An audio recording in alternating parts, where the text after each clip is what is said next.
Everything you want, you can have instantaneously. Everything you want, instant gratification.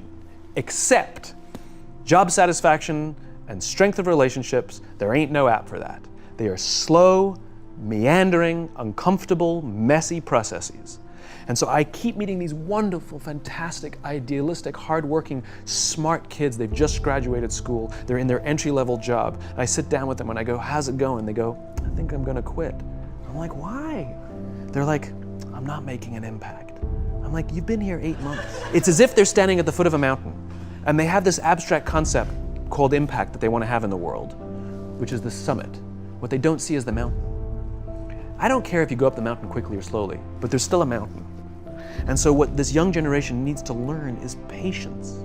That some things that really, really matter, like love, or job fulfillment, joy, love of life, self-confidence, a skill set, any of these things, all of these things take time.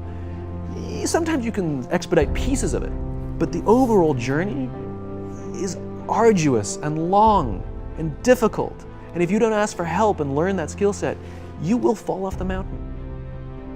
Do you love your wife? Yes. Right? Prove it. Like, what's the metric? Give me the number that helps me know, right? Because when you met her, you didn't love her, right?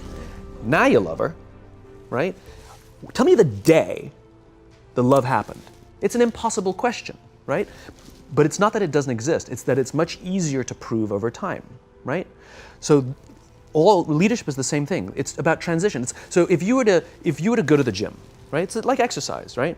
If you go to the gym and you work out and you come back and you look in the mirror, you will see nothing. And if you go to the gym the next day and you come back and you look in the mirror, you will see nothing, right? So clearly there's no results, can't be measured, it must not be effective. So we quit, right? Or if you fundamentally believe that this is the right course of action and you stick with it, like in a relationship, I bought her flowers and I wished her happy birthday, and she doesn't love me. Clearly I'll give up. You know, that's not what happens. If you believe there's something there, you commit yourself to an act of service. You commit yourself to the regime, the exercise. You can screw it up. You can eat chocolate cake one day. You can skip a day or two. You know, it allows for that. But if you stick with it consistently, I'm not exactly sure what day, but I know you'll start getting into shape. I know it. And the same with the relationship. It's not about the events. It's not about intensity. It's about consistency, right? You go to the dentist twice a year, your teeth will fall out. You have to brush your teeth every day for 2 minutes. What does brushing your teeth twice a day for 2 minutes do? Nothing. Unless you do it every day, twice a day for 2 minutes, right? It's the consistency. Going to the gym for 9 hours does not get you into shape. Working out every day for 20 minutes gets you into shape.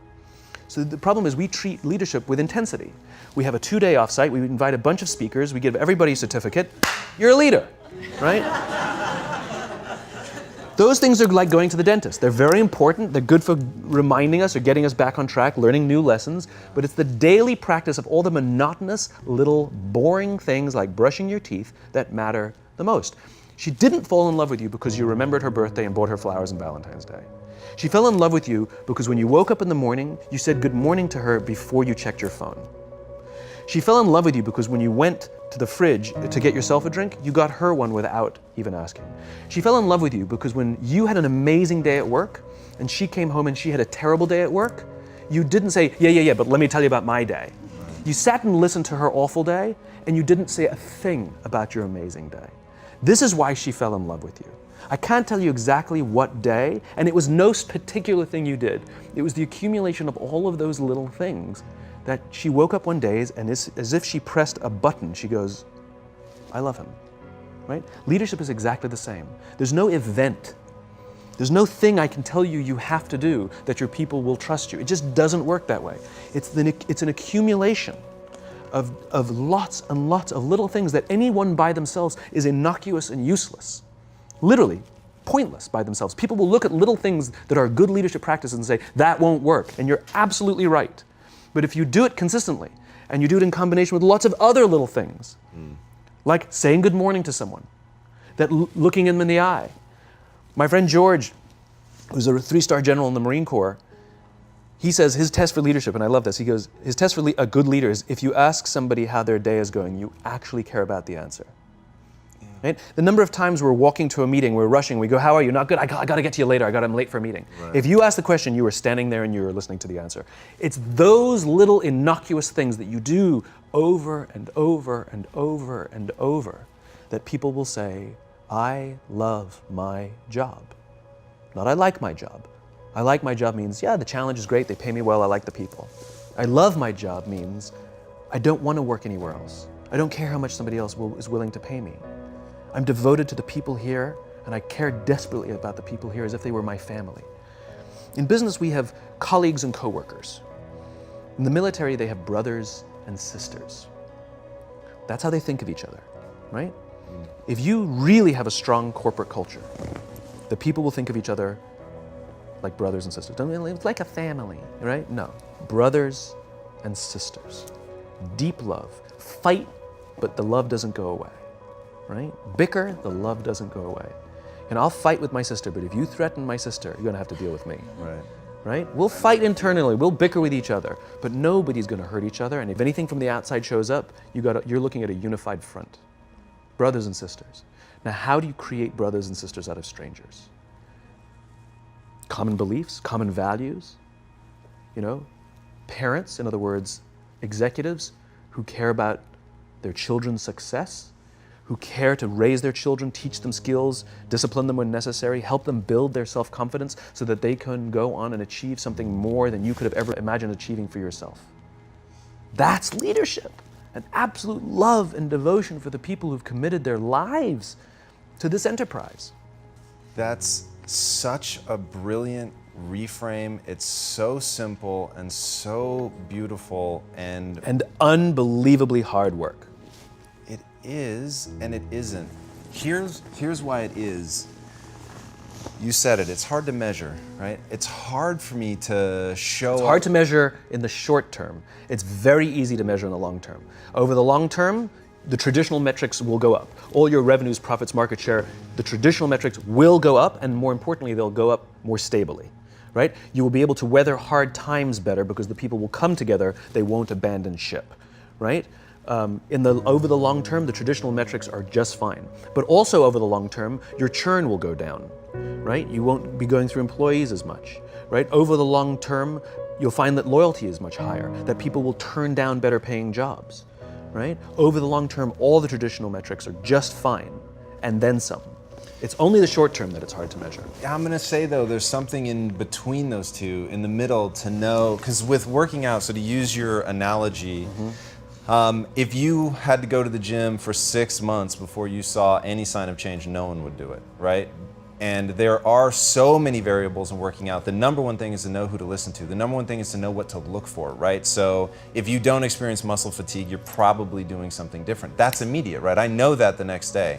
If you experience muscle fatigue and don't notice any change within a few weeks, you're probably not eating right. So there really are things that you can look at because you're doing the damage to the muscle, but you're not giving your body the nutrients that you need to actually build the structure back up. All that's still true. So I'm sitting here thinking, can it really be as simple as, like, I have a growing belief that part of what you could write down as a leader's job is to connect. Now, how do we connect? You've given some very simple examples, and they're all incredibly real. Asking somebody how their day is and actually waiting to hear the answer and caring about what the answer is. Time spent together, right? I couldn't have a very effective relationship with my wife if there actually isn't time together. And one of the things that I have personally struggled with is, as the organization has grown, just time with any individual becomes more and more difficult. And so then you start focusing on, okay, wait, it's just about creating the environment. But as you lose touch with the real sense of, like, I know this person and I can see when they're having a bad day, and really leveraging like what we have as humans, and this is why your teachings are so powerful, is you wrap it in the truth of the human experience. You wrap it in how humans really connect, like looking at each other, sensing that, like, hey, this is either hitting or it's not, like, all of that stuff is super, super real. And as an organization, to be able to find ways in that middle ground where it's like, I'm pretty sure this is working and I really believe in it at a macro level. But I just want to know, because there's so many paths, right? And you could nudge sort of one way or the other to create something that, and maybe it's as simple as, here's one, I am using this right now. the amount of laughter I hear in the office. Maybe that's dumb, I don't know. But I'm really doing it, and I really think all day, like, how much laughter have I heard today? And I feel like when everyone is making really taking an effort to connect with each other, to provide empathy and all that, there's a lowering of people's defenses, and just a sort of natural outpouring of that is joking around. And so you hear this laughter bubble, and when things get really tense and stressful, I literally feel like you could have a decibel meter and just feel it coming down. Yeah, I mean, look, it's a human thing. So just as you know how your body feels after a good workout, and you know how your body feels after a big greasy meal, you know that one is good for you and one is not, despite what it may taste like. And that's the problem with short-term gains, right? They feel really good in the short term. So we're highly trained social animals. We're highly adapted social animals. We can feel social awkwardness, and we can feel when things are going well. You can sense it. You say you have this sense of laughter, around the office. Like we don't walk around with blinders. We're like I said, we're made to do this. That's why we can assess if somebody's trustworthy or not. That's why we keep our walls and we're like, yeah, his results are great, but I wouldn't trust him, right? As opposed to letting down your butt, like, I trust her for anything. I trust her with my kids, my money, anything, So we're highly attuned animals, and so we're good at sensing it. But I will say there is a caveat to your metric of laughter, which is a decent one, is that scale breaks things. Right? In human beings. As I said before, we're not made for populations bigger than about 150-ish. It's called Dunbar's number. Robin Dunbar, a professor from Cambridge University, theorized that we cannot maintain more than about 150 close relationships. And the way he defined a close relationship is, if you're at a bar with a bunch of friends and somebody comes in, would you ask that person to join you or not? And it's about 150 that we would ask them to come join us. And if you think about the reason, that actually makes perfect sense, which is there's two limiting factors. One is time. If you only gave 2 minutes to every person you know, you'd make no close friends. And the other one is memory. You just can't remember everybody.